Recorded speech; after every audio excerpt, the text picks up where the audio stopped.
This audio reading is taken from the book Sermons on Sovereignty by Charles Spurgeon. Our selected sermon is entitled Prevenient Grace. When it pleased God, who separated me from my mother's womb and called me by his grace to reveal his Son in me. Galatians chapter 1 verse 15. You all know the story of the Apostle Paul. He had been a persecutor and went armed with letters to Damascus to hail men and women and drag them to prison. On the road thither, he saw a light exceeding bright above the brightness of the sun, and a voice spake out of heaven to him, saying, Saul, Saul, why persecutest thou me?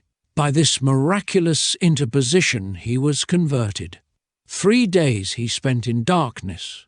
But when Ananias came to tell him of the gospel of Jesus Christ, there fell from his eyes as it were scales. He was baptized, became the most mighty of all Christian teachers, and could truly say that he was not a whit behind the very chief of the apostles. Paul's conversion is generally considered so very remarkable for its suddenness and distinctness, and truly it is, yet at the same time it is no exception to the general rule of conversions, but is rather a type or model or pattern of the way in which God shows forth his long-suffering to them that are led to believe on him. It appears from my text, however, that there is another part of Paul's history which deserves our attention quite as much as the suddenness of his conversion, namely the fact that although he was suddenly converted, yet God had had thoughts of mercy towards him from his very birth. God did not begin to work with him when he was on the road to Damascus. That was not the first occasion on which eyes of love had darted upon this chief of sinners. But he declares that God had separated him and set him apart even from his mother's womb, that he might by and by be called by grace and have Jesus Christ revealed in him. I selected this text, not so much for its own sake, as to give me an opportunity for saying a little this evening upon a doctrine not often touched upon, namely, that of prevenient grace, or the grace which comes before regeneration and conversion. I think we sometimes overlook it.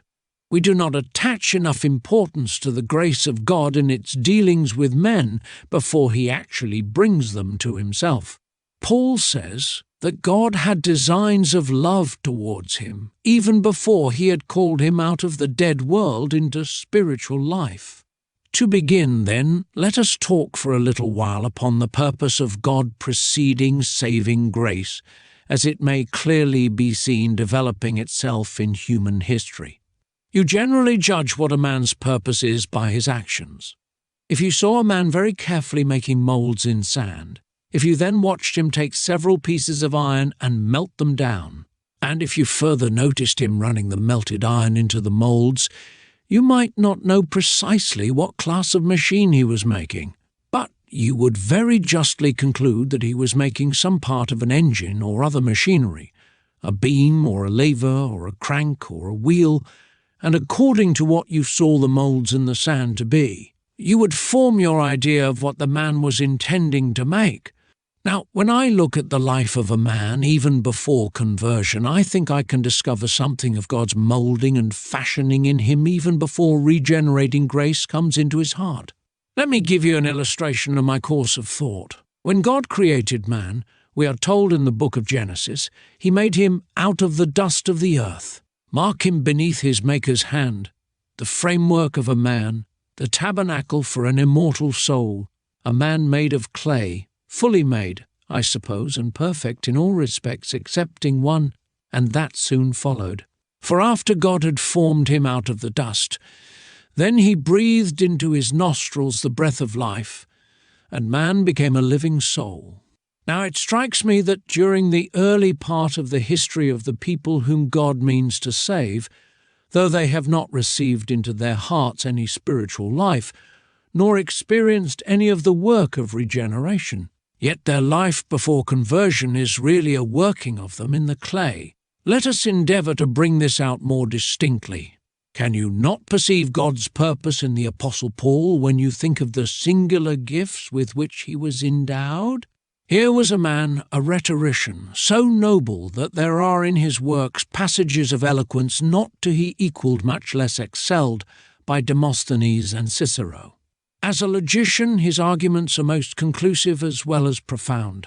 Never had man such an eagle eye to pierce into the depths of a matter, never had man such an eagle wing to mount up into its sublimities. He argues out questions so abstruse that at all times they have been the battlegrounds of controversies, and yet he seems to perceive them clearly and distinctly, and to unfold and expound them with a precision of language not to be misunderstood. All apostles of Jesus Christ put together are not equal to Paul in the way of teaching. Truly he might have said of them all, "You are but as children compared with me." Peter dashes and dashes gloriously against the adversary, but Peter cannot build up, nor instruct, like the great apostle of the Gentiles. He has to say himself of Paul's writings that they contain some things hard to be understood. Peter can confirm, but scarcely can he understand Paul, for where intellect is concerned, Paul is far, far above him. Paul seems to have been endowed by God with one of the most massive brains that ever filled human cranium, and to have been gifted with an intellect which towered far above anything that we find elsewhere. Had Paul been merely a natural man, I do not doubt but what he would take the place either of Milton among the poets or of Bacon among the philosophers. He was, indeed and in truth, a mastermind. Now, when I see such a man as this cast by God in the mould of nature, I ask myself, what is God about? What is he doing here? As every man has a purpose, so also has God, and I think I see in all this that God foreknew that such a man was necessary to be raised up as a vessel through whom he might convey to the world the hidden treasures of the gospel, that such a man was needful so that God might speak his great things by him. You will say, probably, that God reveals great things by fools. I beg your pardon. God did once permit an ass to speak, but it was a very small thing that he said, for any ass might readily have said it. Whenever there is a wise thing to be said, a wise man is always chosen to say it. Look the whole Bible through, and you will find that the revelation is always congruous to the person to whom it is given. You do not find Ezekiel blessed with a revelation like that of Isaiah. Ezekiel is all imagination, therefore he must soar on the eagle's wing. Isaiah is all affection and boldness, and therefore he must speak with evangelical fullness. God does not give Nahum's revelation to the herdsman Amos. The herdsman Amos cannot speak like Nahum, nor can Nahum speak like Amos. Each man is after his own order, and a man of this masterly order of mind, like the Apostle Paul, must have been created, it seems to me, for no other end than to be the appropriate means of revealing to us the fullness and the blessing of the gospel of peace. Mark, again, the apostle's education. Paul was a Jew, not half Greek and half Jew, but a pure Jew of the tribe of Benjamin, a Hebrew of the Hebrews, speaking still the Jew's native tongue, and not a stranger to the ancient speech of Israel. There was nothing in the traditions of the Jews which Paul did not know and understand. He was educated at the feet of Gamaliel. The best master of the age is selected to be the master of the hopeful young scholar, and the school in which he is placed must be a rabbinical one. Now, just observe in this the purpose of God. Paul's lifelong struggle was to be with Jewish superstition. In Iconium, in Lystra, in Derbe, in Athens, in Corinth, in Rome, he must always be confronting the Judaizing spirit, and it was well that he should know all about it, that he should be well schooled in it. And it does strike me that God separated him from his mother's womb on purpose that he might go forth to proclaim the gospel instead of law, and shut the mouths of those who were constantly abiding by the traditions of the fathers instead of the gospel of Jesus Christ. All this, remember, was going on while as yet he was unconverted. though he was even then, as we see, being prepared for his work. Then observe the spiritual struggles through which Paul passed. I take it that mental struggles are often a more important part of education than what a man learns from his schoolmaster. What is learned here in my heart is often of more use to me than what can be put into my head by another. Paul seems to have had a mind bent upon carrying out what he believed to be right. To serve God appears to have been the great ambition, the one object of the apostle's life. Even when he was a persecutor, he says he thought he was doing God's service. He was no groveller after wealth. Never in his whole lifetime was Paul a Mammonite. He was no mere seeker after learning. Never he was learned, but it was all held and used subject to what he deemed far more highly, the indwelling grace of God. Even before he knew Christ, he had a sort of religion and an attachment, and an earnest attachment too, to the God of his fathers, though it was a zeal not according to knowledge.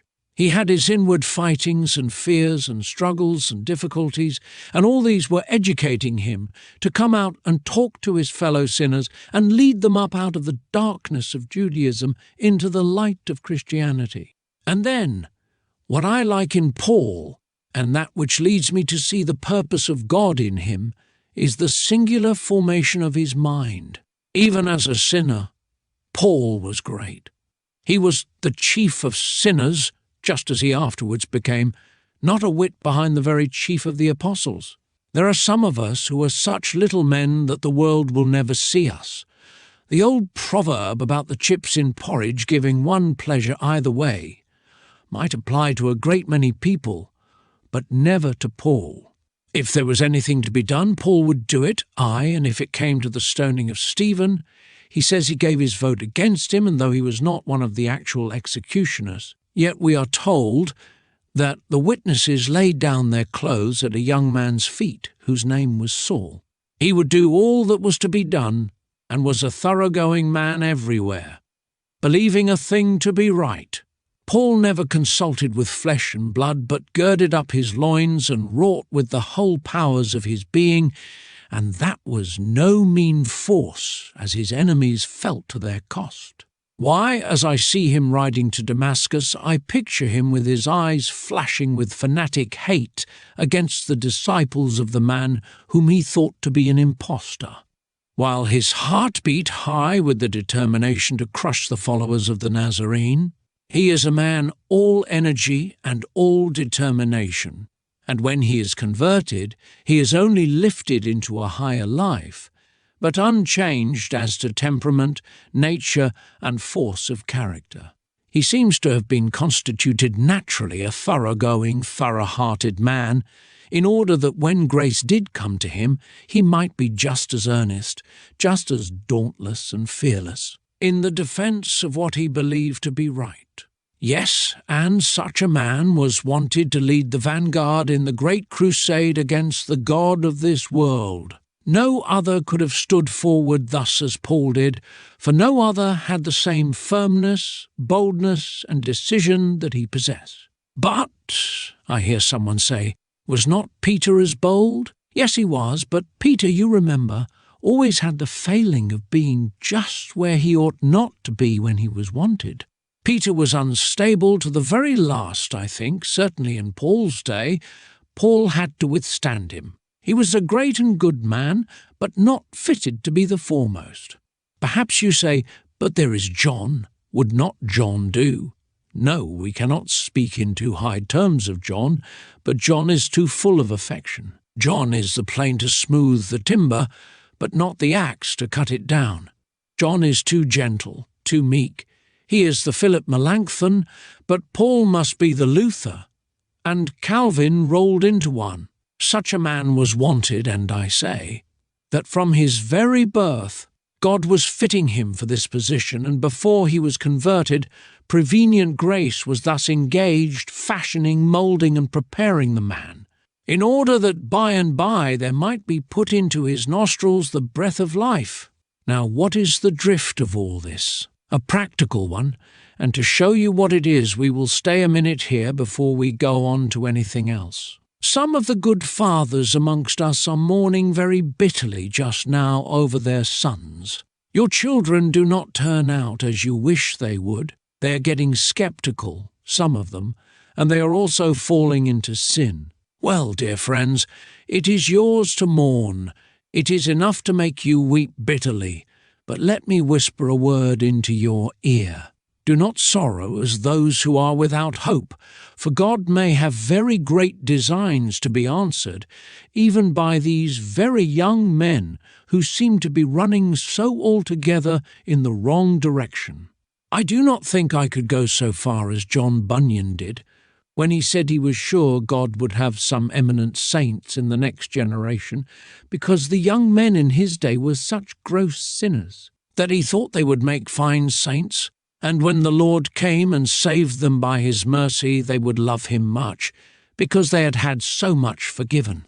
I would hardly like to say so much as that, but I do believe that sometimes in the inscrutable wisdom of God, when some of those who have been sceptical come to see the truth, they are the very best men that could possibly be found to do battle against the enemy. Some of those who have fallen into error, after having passed through it and happily come up through its deep ditch, are just the men to stand and warn others against it. I cannot conceive that Luther would ever have been so mighty a preacher of the faith if he had not himself struggled up and down Pilate's staircase on his knees when trying to get to heaven by his penances and his good works. Oh, let us have hope. We do not know, but that God may be intending yet to call them and bless them. Who can tell? There may be a young man here tonight who will one day be the herald of the cross in China, in India, in Africa, and in the islands of the sea. Remember John Williams wishing to keep an appointment with another young man who committed a certain sin. He wanted to know what time it was, and so just stepped into Moorfields Chapel. Someone saw him, and he did not like to go out, and the word preached by Mr. Timothy East, who still survives amongst us, fell on his ears, and the young sinner was made a saint, and you all know how he afterwards perished as a martyr on the shores of Erromanga. Why may there not be another such a case tonight? There may be some young man here who has been receiving a first-class education. He has no idea what for. He has been learning a multitude of things, perhaps a great deal which it would be much better if he did not know. But the Lord is meaning to make something of him.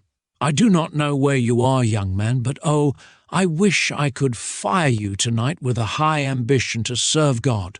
What is the good of my being made at all if I do not serve my Maker? What is the use of my being here if I do not bring any glory to him who put me and keeps me here? Why, I had better have been a piece of rotten dung strewn upon the field and bringing forth something for the farmer's use, than to have been a mere consumer of bread and meat, and to have breathed the air and lived upon God's bounty, and yet to have done nothing for him. O young man, if such an army of you as we have tonight could all be led by divine grace to say with the Apostle Paul, God forbid that I should glory, save in the cross of our Lord Jesus Christ. Why, there would be hope for old England yet. We would yet fling Popery back to the 7 hills whence it came. Oh, that God would grant us this blessing, but if he should not be pleased to call all of us by his grace, yet may some here live to prove that they were separated from their mother's womb to God's work, and set apart that they might have the Son of God revealed in them, and might proclaim his gospel with power. We will now leave this point, but shall continue the same subject in another form. You would perhaps say that all I have talked about as yet has been providence rather than grace. Very likely, but I think that providence and grace are very near akin, at any rate. If providence is the wheel, grace is the hand which turns and guides it. But I am now about to speak of grace preceding calling in another sense. It strikes me that it is impossible to say concerning the elect when the grace of God begins to deal with them. You can tell when the quickening grace comes, but not when the grace itself comes. For no, in one sense, grace was exercised upon the chosen before the day star knew its place or planets ran their round. I should say that there is what I cannot call by any other name than formative grace, exercised upon the vessels of mercy at their very birth. It seems to me to be no small mercy that some of us were born of such parents as we were, and that we were born where we were.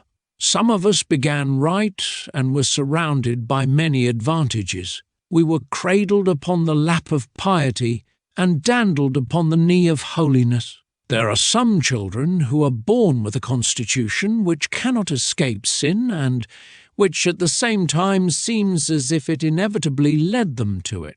Who can deny that there are some whose passions seem naturally to be so violent that, notwithstanding almost any and every restraint, they run headlong into sin? And often those failings may be distinctly traced to their parents.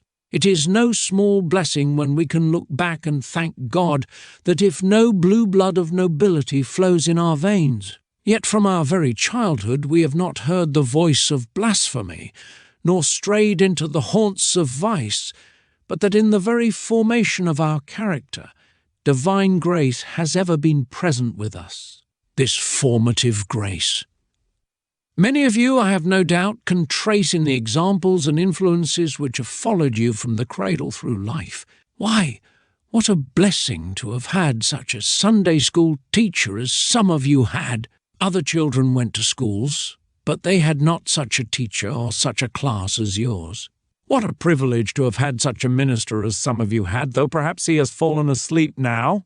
You know there were others who went to places where there was no earnestness, no life, but that good man who was blessed to you was full of anxiety for your soul, and at the very first, before you were converted, his preaching helped to form your character.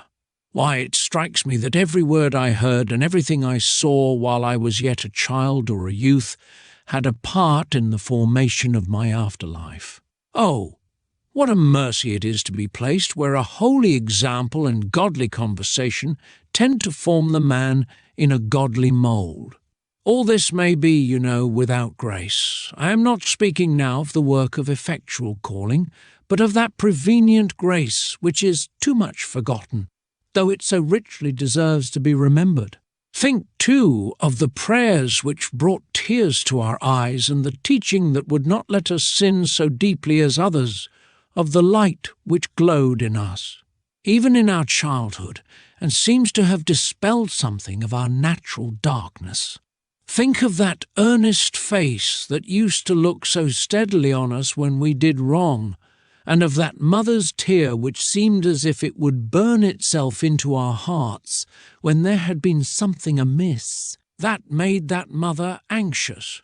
All this, though it did not convert us, yet it helped to make us what we now are, and unto God let us give the glory. Furthermore, while there was this formative grace, there seems to me to have gone with it very much of preventive grace. How many saints fall into sins which they have to regret even after conversion, while others are saved from leaving the path of morality to wander in the morass of lust and crime. Why, some of us were, by God's grace, placed in positions where we could not well have been guilty of any gross acts of immorality, even if we had tried.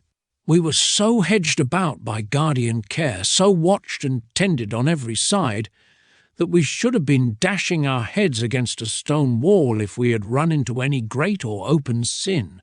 Oh, what a mercy to be prevented from sinning when God puts chains across the road, digs ditches, makes hedges, builds walls, and says to us, "No, you shall not go that way. I will not let you. You shall never have that to regret.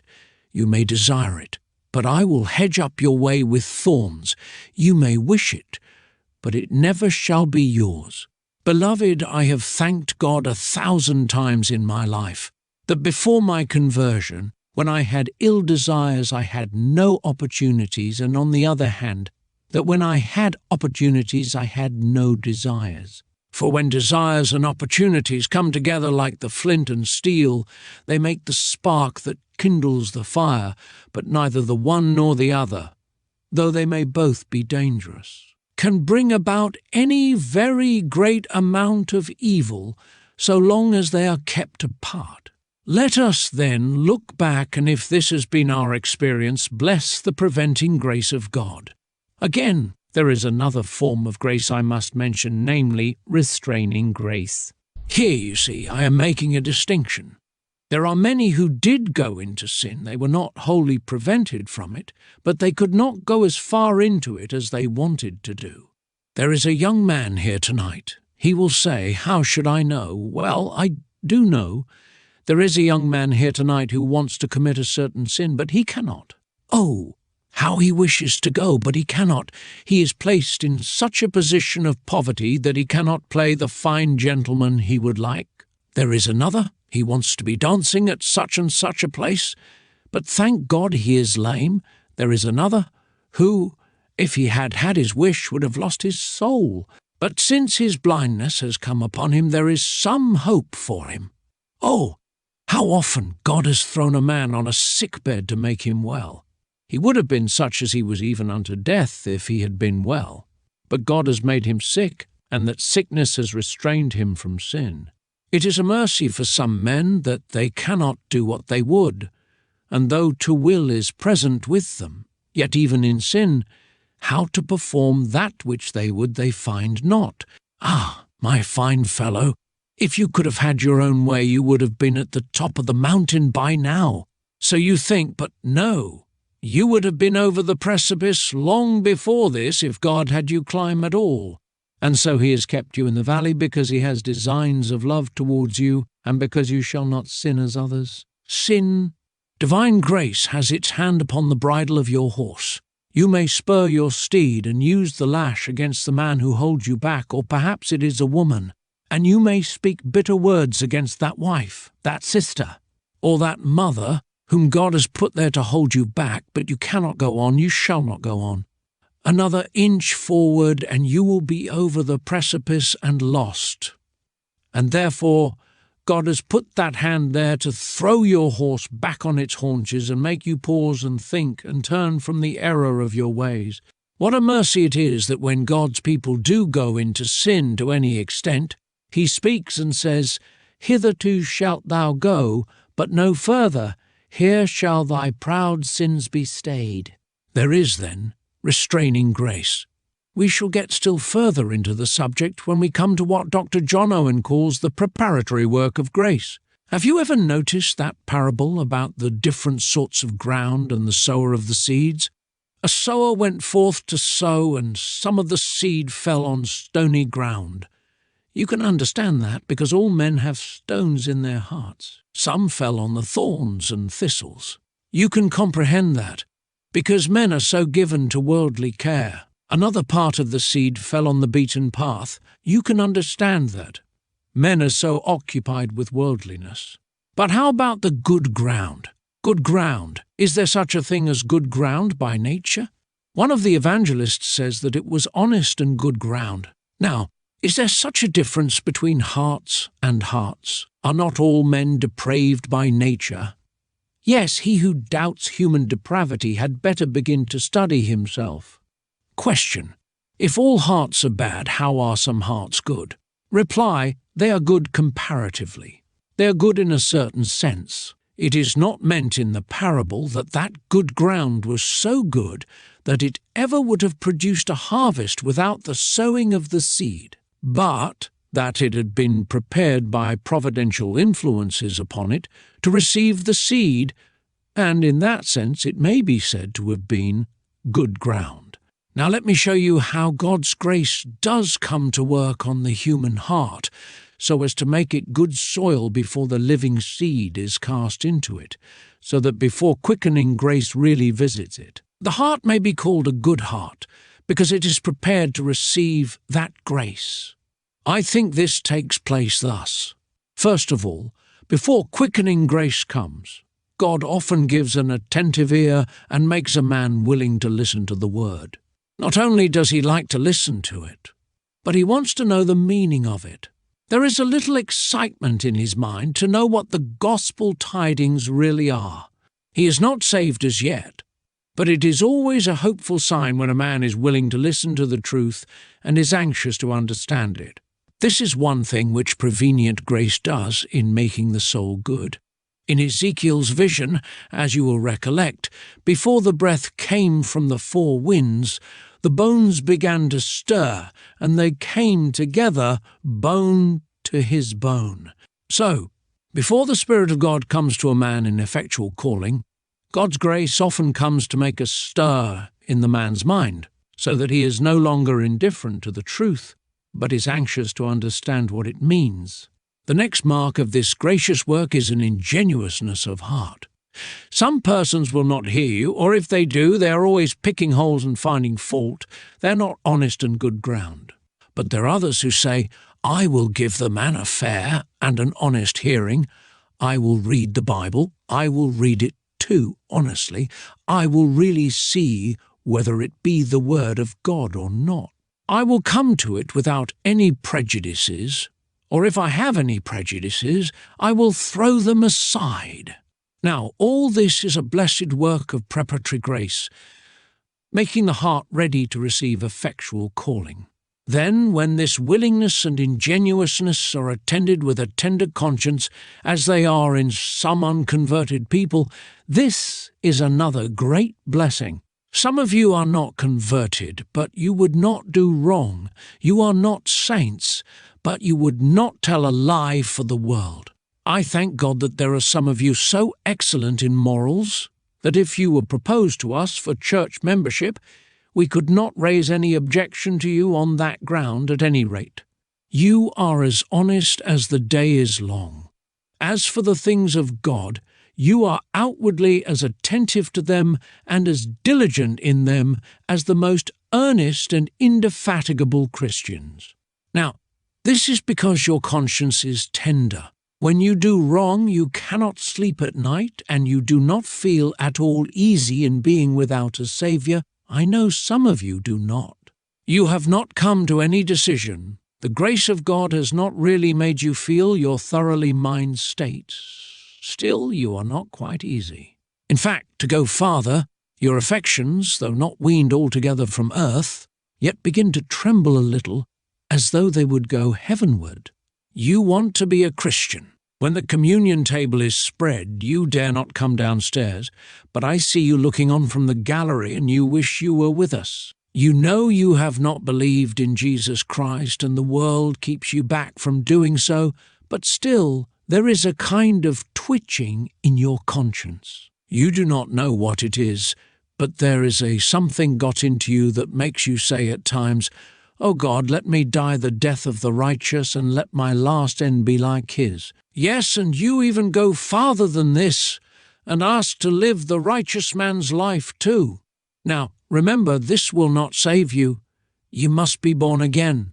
But for all this, the Church of God should feel deeply grateful, for they have seen in themselves that this is often God's preparatory work, clearing away the rubbish and rubble and digging out the foundations, that Jesus Christ might be laid therein, the cornerstone of future hope and of future happiness. Another work of grace is the creation of dissatisfaction with their present state. How many men we have known who were consciously without God and without hope in the world. The apples of Sodom had turned to ashes and bitterness in their mouth, though at one time all was fair and sweet to their taste. The mirage of life with them has been dispelled, and instead of the green fields and waving trees and rippling waters, which their fevered imagination had conjured up in the desert, they can see now naught but the arid sand and wasteness of desolation, which appall their fainting spirits and promise nothing. No, not even a grave to cover their whited bones, which shall remain a bleached memorial that, vanity of vanities, all is vanity. Multitudes have been brought to see the deluge of sin which has covered even the high places of the earth. They find no rest for the sole of their foot, but as yet they know not of an ark, nor of a loving hand prepared to pull them in, as did Noah the dove in olden time. Look at the life of St. Augustine, how wearily he wanders hither and thither with a death-thirst in his soul that no fount of philosophy or scholastic argument or heretical teaching could ever assuage. He was aware of his unhappy estate and turned his eye round the circle of the universe looking for peace, not fully conscious of what he wanted, though feeling an aching void the world could never fill. He had not found the centre, fixed and steadfast, around which all else revolved in ceaseless change. Now all this appetite, this hunger and thirst, I look upon as not of the devil nor of the human heart alone, it was of God. He strips us of all our earthly joy and peace, that shivering in the cold blast we might flee when drawn by his Spirit to the man who is as a hiding place from the storm, a covert from the tempest, and the shadow of a great rock in a weary land. Of course, I have not gone fully into this doctrine of prevenient grace, but I trust I have said just enough to waken the gratitude of all the saints who have experienced it, and to make them sing with greater emotion than they have ever done before. Determined to save, he watched o'er my path when, Satan's blind slave, I sported with death. And now we come to the last point, which is Paul's actual calling by divine grace. All preparatory work of which we have spoken was not the source or origin of the vital godliness which afterwards distinguished that renowned servant of God that came to him on a sudden. Beloved, there may be some here tonight who cannot discern anything in themselves of God's work of grace at all. I do not wonder at this. I do not suppose that the apostle could discern it in himself or even thought of looking for it. He was as careless of Christ as is the butterfly of the honey in the flowers. He lived with no thought of honouring Jesus and no desire to magnify him, but with the very reverse passion. Glowing like a hot coal within his soul, and yet in a moment he was turned from an enemy into a friend. Oh, what a mercy it would be if some here tonight were turned from enemies into friends in a moment, and we are not without hope but that this will be the case. You have hated Christ, my friend. You have hated him boldly and decidedly. You have not been a sneaking sort of adversary, but have opposed him frankly and openly. Now, why did you do it? I am sorry for your sin, but I like your honesty. What is there in the person of Christ for you to hate? Men hated him while he was on earth, and yet he died for them. Can you hate him for that? He came into this world to gain no honour for himself. He had honour enough in heaven, but he gave it up for the sake of men. When he died, he had not amassed a fortune, nor gathered about him a troop of soldiers, nor had he conquered provinces, but he died naked on a cross. Nothing brought him here but disinterested affection, and when he came, he spent his life in deeds of holiness and good. For which of these things can you hate him? The amazing loving kindness of Christ Jesus towards sinners should in itself disarm their animosity and turn their hatred of him to love. Alas, I know that this thought of itself will not do it, but the Spirit of God can. If the Spirit of God once comes in contact with your souls and shows you that Christ died for you, your enmity towards Christ will be all over then. Dr. Gifford once went to see a woman in prison who had been a very gross offender.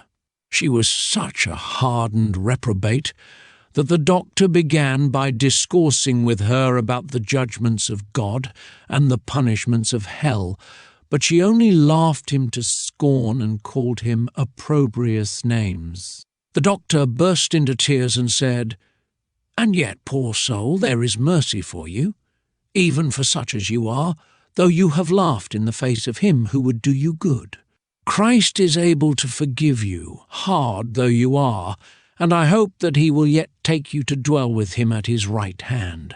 In a moment the woman stopped her laughing, sat down quietly, burst into tears and said, "Don't talk to me in that way.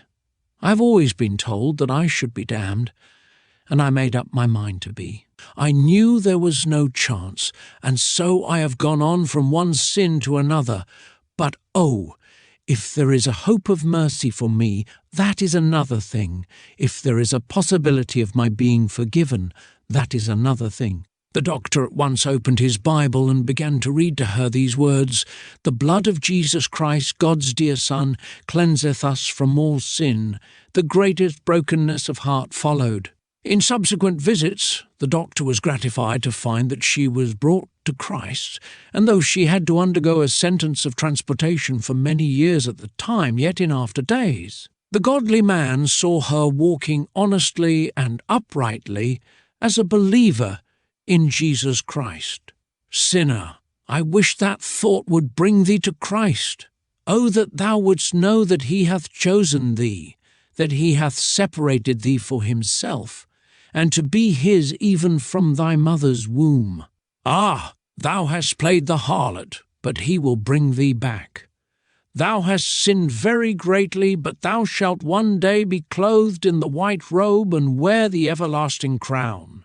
Oh, blush and be confounded that thou shouldst ever have sinned as thou hast done. Thou hast been a thief and a drunkard. Thou hast brought thy mother's grey hairs with sorrow to the grave. But her prayers are going up even now to heaven, and thou shalt be brought in yet. O stubborn sinner, my master means to have thee. Run as thou wilt, thou wandering sheep. The shepherd is after thee. Yield thee, yield thee, yield thee now. O prodigal, thy father's heart is open. Arise, go thou to thy father. Thou art ashamed to go, art thou? Oh, let that shame make thee go the faster. Let it not keep thee back. Jesus bled, Jesus wept, Jesus lives in heaven. Ho, every one that thirsteth, come ye to the waters, and he that hath no money, let him buy wine and milk, without money and without price. Whosoever will, let him come and take of the water of life freely. There is no sinner too black to be forgiven. There are no iniquities that can damn you if you believe in Jesus. All manner of sin and iniquity shall be forgiven unto him who puts his trust in the shadow of Jehovah Jesus. Look to him. He dies, he lives. Look, he rises, he pleads above. Look unto me, and be ye saved, all the ends of the earth. For I am God, and there is none else. I trust that the whole of your past mysterious life, my dear fellow sinner, will be explained to you tonight by your believing in Jesus. That will be the golden key which will open the secret, and you will say, "Now I see it. I could not tell what that mysterious hand was that kept me back from doing a certain thing. I could not understand why I was led into such a path. But now I know that it was to take me to the feet of the blessed Saviour, where I might be happy forever." As you look back and think of all the dealings of divine grace and providence with you throughout your life, you will sing, "Ah, who am I, that God hath saved me from the doom I did desire, and crossed the lot myself did crave, to set me higher." I must give one word of warning to those who are afflicting themselves with a notion that in order to true, real conversion, they must have a long course of agonizing soul conflict. You must mark that I am not teaching this. The new birth was instantaneous, at once. Saul of Tarsus calls him Lord, and it is only 3 days that darkness rests upon him. This is the longest case recorded in the Bible. And how short a time in darkness and anguish that is, compared with the experience of some whom you are regarding as models on which God must act in your case. Remember that God is not the God of uniformity, though he is of union and peace. He may lead you at once into joy and peace as Nathanael, who said as soon as he saw Christ, "Rabbi, thou art the Son of God. Thou art the King of Israel." God may, and doubtless has been blessing you through his grace from your birth, but he needs not to plunge you many days in the cold, dark waters of conviction to wash away your sin. The blood of Christ at once can cleanse from all sin if you confide your soul to him. Believe, therefore, and you are at once justified and at peace with God. May the Lord bless you all for Jesus' sake. This concludes our reading. Thank you for listening.